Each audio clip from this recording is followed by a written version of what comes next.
तुलसी विवाह की कथा। हरे कृष्णा प्रिय श्रोताओं, आप सभी को तुलसी विवाह की हार्दिक शुभकामनाएं। कार्तिक शुक्ल पक्ष की एकादशी तिथि को भगवान विष्णु योग निद्रा से जागते हैं, जिसके बाद से मांगलिक कार्यों की शुरुआत हो जाती है। वहीं भगवान विष्णु की योग निद्रा से जागने के बाद तुलसी विवाह संपन्न कराया जाता है।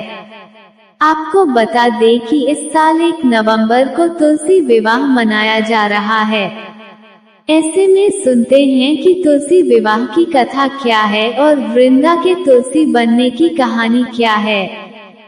पौराणिक ग्रंथों के मुताबिक जलंधर नाम का एक राक्षस देवी देवताओं को अपने आतंक से तबाह कर रखा था। कहते हैं कि जलंधर की पत्नी वृंदा एक पतिव्रता नारी थी। कहा जाता है कि उसकी पूजा से जलंधर को किसी युद्ध में पराजय हासिल नहीं होती थी। इसके अलावा वृंदा भगवान विष्णु की भी परम भक्त थी। ऐसे में भगवान विष्णु की कृपा के कारण भी उसे युद्ध में हमेशा विजय हासिल होता था। एक दिन जलंधर स्वर्गलोक पर आक्रमण कर दिया, जिसके बाद सभी देवी देवता भगवान विष्णु के पास गए और उनसे रक्षा की गुहार लगाई। भगवान विष्णु इस बात को जानते थे कि वृंदा की भक्ति को भंग किए बिना जलंधर को परास्त करना मुमकिन नहीं है। ऐसे में उन्होंने जलंधर का रूप धारण किया, जिसके बाद वृंदा का पतिव्रता धर्म टूट गया, जिससे जलंधर की सारी शक्तियां खत्म हो गई। जिसके बाद जलंधर युद्ध में मारा गया। वृंदा को जलंधर की मृत्यु का समाचार मिला तो वह बहुत निराश हो गई। बाद में वृंदा को जब उसके साथ किए गए छल का पता चला तो व्रत क्रोधित होकर भगवान विष्णु को श्राप दे दिया। वृंदा का पतिव्रता व्रत भंग होने की वजह से उसने भगवान श्रीहरि को श्राप दिया, जिस तक आपने छल से मुझे वियोग का कष्ट दिया है, उसी तरह आपकी पत्नी का भी छल से हरण होगा। साथ ही आप पत्थर के हो जाएंगे और उस पत्थर को लोग शालिग्राम के रूप में जानेंगे। कहते हैं कि वृंदा के श्राप की वजह से भगवान विष्णु दशरथ के पुत्र श्री राम के रूप में जन्म लिया। फिर बाद में उन्हें सीता हरण के वियोग का कष्ट झेलना पड़ा। अब आपको बताते हैं कि वृंदा कैसे बनी तुलसी। धार्मिक कथा है कि वृंदा पति के वियोग को सहन नहीं कर पाई और सती हो गई। कहा जाता है कि वृंदा की राख से जो पौधा उत्पन्न हुआ उसे भगवान विष्णु ने तुलसा का नाम दिया, जिसके बाद भगवान विष्णु ने ये प्रण लिया कि वे तुलसी के बिना भोग ग्रहण नहीं करेंगे। इसके साथ ही उनका विवाह शालिग्राम से होगा। मान्यता है कि जो कोई श्रद्धा पूर्वक तुलसी विवाह संपन्न कराएगा उसका वैवाहिक जीवन खुशियों से भरा रहेगा। प्रिय श्रोताओं, तुलसी विवाह के दिन नंद भाभी की कथा भी जरूर सुननी चाहिए। एक ग्रामीण कथा के अनुसार एक परिवार में नंद भाभी रहती थी। नंद अभी कुंवारी थी।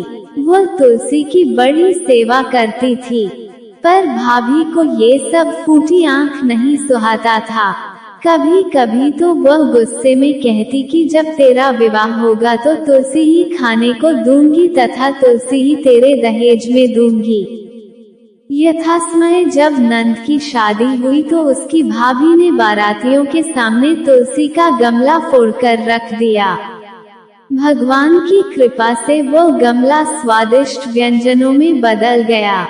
गहनों के बदले भाभी ने नंद को तुलसी की मंजरी पहना दी तो वह सोने के आभूषणों में बदल गई।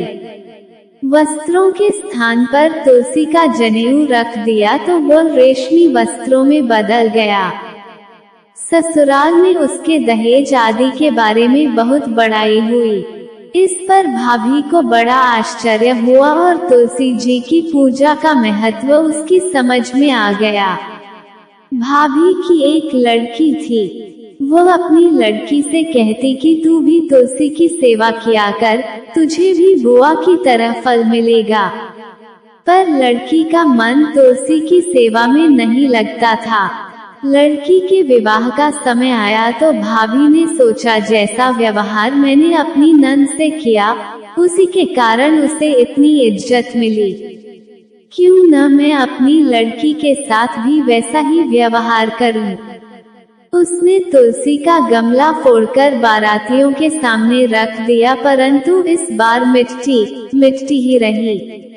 मंजरी व पत्ते भी अपने पूर्व रूप में ही रहे तथा जनेऊ ही रहा। सभी बाराती भाभी की बुराई करने लगे। ससुराल में सभी लड़की की बुराई कर रहे थे। भाभी नंद को कभी घर नहीं बुलाती थी। भाई ने सोचा मैं ही बहन से मिलाऊं। उसने अपनी इच्छा पत्नी को बताई तथा सौगात ले जाने के लिए कुछ मांगा। भाभी ने थैले में जुवार भरकर कहा, और तो कुछ है नहीं, यही ले जाओ। वो दुखी मन से चल दिया, भला बहन के घर कोई जुवार लेकर आता है। बहन के नगर के समीप पहुंचकर उसने एक गौशाला में गाय के सामने जुवार का थैला उलट दिया। तब गौपालक ने कहा, ए भाई, सोना मोती गाय के आगे क्यों डाल रहे हो? भाई ने उसको सारी बात बता दी तथा सोना मोती लेकर प्रसन्न मन से बहन के घर गया।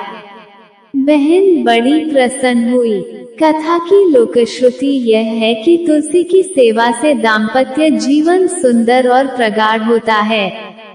अतः तुलसी विवाह के दिन ये लोककथा अवश्य पढ़नी चाहिए।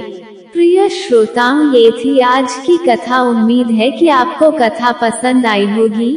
वीडियो को लाइक जरूर कीजिएगा और ऐसी ही और कथाओं के लिए आपके अपने चैनल ज्ञान गंगा को सब्सक्राइब कीजिएगा।